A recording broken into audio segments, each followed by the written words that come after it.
I never crossed paths with. Cornelius, Alexandria, Louisiana. Hi, Cornelius.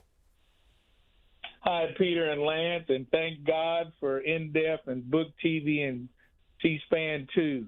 I have a comment and a question for Mr. Lance, and this is what I want to say.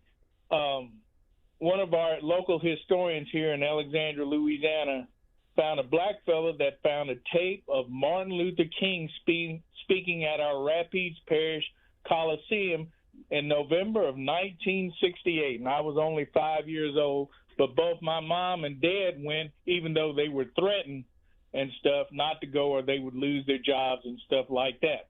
So my question, are two questions for you, Mr. Lance.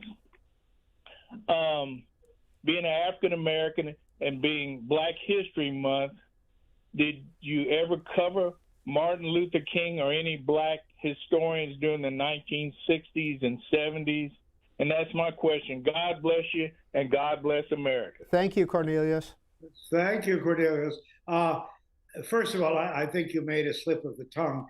You said it was a recording from November 68, but Dr. King, alas, was assassinated at the end of, in the early spring of 1968. So it must have been 67 you're referring to.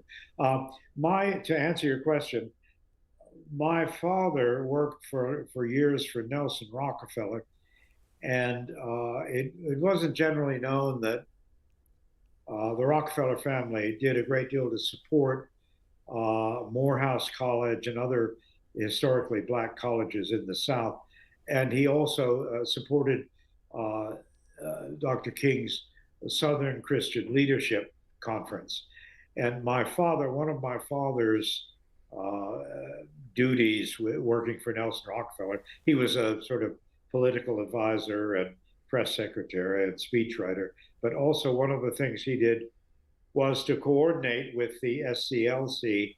And so he knew Dr. King pretty well because he coordinated with him all the time. And we used to, when Dr. King came to New York, we used to lend him the Morrow family station wagon, so because he needed a car to get around. And so one time, what would happen was Dr. King was staying with a friend over in Riverdale, which is just north of Manhattan. And my father would drive the station wagon over. I would follow my father in a second car. And then we would turn over the station wagon to Dr. King, and my father would return home with me.